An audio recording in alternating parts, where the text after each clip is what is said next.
হাদিস। চতুর্থ নাম্বার হলো মেহমানদারির গুরুত্ব। এটার অনেক গুরুত্ব রয়েছে। হাদিসের মধ্যে এসে নবী আলাইহিস সালাতু ওয়াস সালাম বলেছেন, মান কানা ইউমিনু বিল্লাহি ওয়াল ইয়াউমিল আখির ফালা ইউজি জারাহু ফালিকুম দাইফাহু।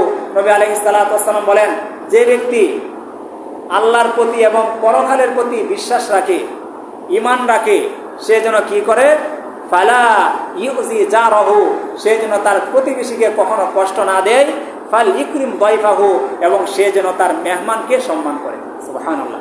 তাহলে দেখেন, আমরা অনেক সময় মেহমান আসলে নিজেরা অস্থির হয়ে যায় বা একটু মনক্ষুণ্ণ হয়ে যায়, হঠাৎ মেহমান চলে আসছে, কি করব কি না করবো। অথচ নবীজি বলেছেন যে মেহমানদারি করাটা এটা আপনার ঈমানের সাথে সম্পর্ক, পরকালের সাথে সম্পর্ক। কারণ নবীজি বলেছেন, যারা আল্লাহর প্রতি ঈমান রাখে এবং পরকালের প্রতি ঈমান রাখে, তারা তার মেহমানকে সম্মান করবে। তাহলে এর বিপরীত কি হবে? যারা মেহমানকে সম্মান করবে না, তার ঈমানের মধ্যে দুর্বলতা চলে আসবে, আখিরাতের প্রতি তার যে বিশ্বাস রয়েছে সেই বিশ্বাসের প্রতি দুর্বলতা চলে আসবে। এই জন্য মোহতারাম হাজির, এই মেহমানদারির অনেক গুরুত্ব। ঠিক তদ্রুপভাবে আরেকটা হাদিসের মধ্যে এসেছে, হযরত আব্দুল্লাহ ইবনে আমর ইবনে আস রাদিয়াল্লাহু তাআলা আনহু, ওনার ব্যাপারে এক সাহাবী কমপ্লেইন করল আল্লাহ নবীজির কাছে যে, আল্লাহ নবী, এই সাহাবী তো সারাদিন রোজা রাখে আর সারা রাত দাঁড়িয়ে নফল নামাজ পড়ে। নবী আলাইহিস সালাম তাকে ডাকলেন যে, ঘটনা কি সত্যি? আব্দুল্লাহ ইবনে আমর ইবনে আস রাদিয়াল্লাহু তাআলা আনহু বললেন যে, আল্লাহ নবী, অবশ্যই সত্যি। নবীজি তখন তাকে বললেন যে, তুমি সারা রাত নফল নামাজ পড়ার প্রয়োজন নেই, বরং রাতের কিছু অংশ তুমি ঘুমাইবা, কিছু অংশ তুমি সালাত আদায় করবা, এবং দিনেও প্রতিদিন তোমার রোজা রাখার প্রয়োজন নেই, মাঝে মাঝে রোজা রাখবা, মাঝে মাঝে রোজা ভেঙে দিবা। তবে তুমি যদি রোজা রাখতেই চাও, তোমার জন্য উত্তম রোজা হলো তুমি প্রতি মাসের চাঁদের 14, 15, 13, 14, 15 এই 3 দিন তুমি রোজা রাখবা।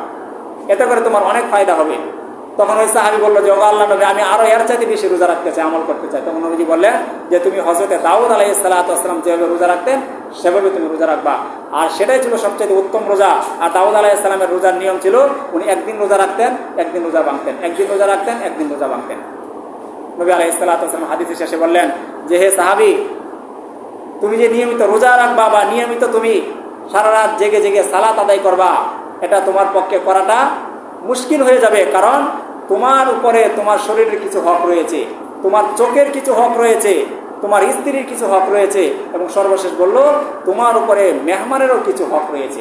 এখানে আমাদের এটা আলোচনার বিষয় যে, তুমি যদি সবসময় রোজা রাখো, সবসময় তুমি দাঁড়িয়ে রাতে নামাজ আদায় করো, তোমার বাড়িতে হঠাৎ দিনের বেলা মেহমান চলে আসলো, এখন মেহমানকে তুমি খাবার দিলা, মেহমান খাবার খেলো, আর তুমি বললা যে তুমি রোজা, তাহলে মেহমান কি করবে? ইতস্ততা বোধ করবে, সে খেতে স্বাচ্ছন্দ্য বোধ করবে না। সুতরাং যখন মেহমান আসবে তখন তোমার জন্য আবশ্যক হবে তুমি ওই দিন রোজা না রেখে মেহমানের সাথে তুমি একসাথে বসে খাবার গ্রহণ করবে। তাহলে এখানে দেখেন, নফল রোজা যেটা রাখলে অনেক নেকি আছে, যদি মেহমান চলে আসে সেই রোজা ভাঙ্গার জন্য নবীজি বলে দিয়েছেন। তার মানে এই নফল রোজার চাইতে যদি আপনার বাসায় মেহমান চলে আসে, রোজাটা ভেঙে দিয়ে মেহমানের মেহমানদারি করাটা আপনার জন্য বেশি গুরুত্বপূর্ণ। সুবহানাল্লাহ। ঠিক তদ্রুপভাবে নবী আলাইহিস সালাতু ওয়াস সালাম আরেক হাদিসের মধ্যে বলেন যে, মেহমানদারি কি গুরুত্ব। নবীজি বলেন, লাইলাতুদ দাইফি হাক্কুন আলা কুল্লি মুসলিমিন, যে প্রত্যেক মুসলমানের উপরে অন্তত এক রাত হলেও মেহমানদারি করাটা আবশ্যক, যদিও তার উপরে ঋণের বোঝা থাকে। আপনার আঙ্গিনায় যদি কোনো মেহমান চলে আসে আর আপনার উপরে অনেক ঋণ রয়েছে, কিন্তু নবী আলাইহিস সালাতু ওয়াস সালাম বলেন, তোমার উপরে ঋণ রয়েছে ভালো কথা, কিন্তু হঠাৎ তোমার উপরে মেহমান চলে আসছে, তোমার বাড়িতে মেহমান চলে আসছে, তখন তোমার কর্তব্য হলো, তোমার জন্য আবশ্যক করণীয় হলো ওই মেহমানের মেহমানদারি করা। এটা তোমার অনেক বড় একটা কর্তব্য। নবীজি মেহমানদারির গুরুত্ব বোঝাতে গিয়ে আরেকটা হাদিসের মধ্যে বলেন যে, নবী আলাইহিস সালাতু ওয়াস সালামের অন্যতম একজন সাহাবী, বুখারী শরীফের 6137 নম্বর হাদিসে বর্ণনা এসেছে, যে ব্যক্তি মেহমানদারি করে তাহলে নবী আলাইহিস সালাতু ওয়াস সালাম বলেছেন, ওই ব্যক্তির জন্য পরকালে আল্লাহ পাক রব্বুল আলামিন এমন একটা ঘরের ব্যবস্থা করে, জান্নাতে এমন একটা বালাখানার ব্যবস্থা করে, যে বালাখানা বাহির থেকে যতটুকু সুন্দর দেখা যায়, ভিতর থেকেও তার বাহিরটা এতটুকু সুন্দর দেখা যায়। সুবহানাল্লাহ। এই জন্য মুহতারাম হাজিরিন, মেহমানদারির অনেক গুরুত্ব, মেহমানদারির অনেক গুরুত্ব রয়েছে, যেটা এই সমস্ত হাদিস থেকে জানা যায়। 5 নম্বরে আমাদের আলোচনা বিষয় ছিল মেহমানদারির ফজিলত। নবী আলাইহিস সালাতু ওয়াস সালাম হাদিসের মধ্যে 3টা ফজিলতের কথা বলেছেন। ওয়াবুদুর রহমান ওয়া আতিমুত তাআম ওয়াফসুস সালাম তাদখুলুল জান্নাত বিসালাম।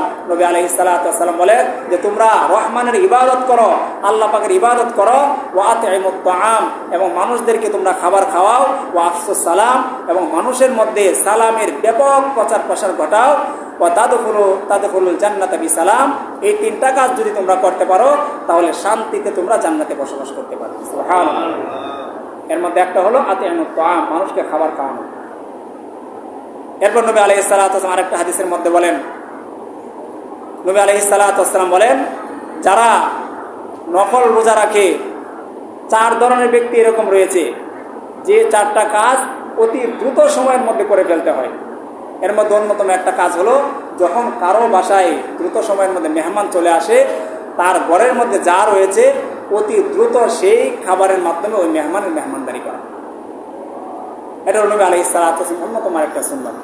এই জন্য পেয়ারা হাজিরিন, যাদের বাসায় মেহমান আসবে, মেহমান আসার পরে নিজেকে সংকোচবোধ মনে করা, নিজেকে ছোট মনে করা, কৃপণতার পরিচয় দেওয়া, এটা নবী আলাইহিস সালাতু ওয়াস সালাম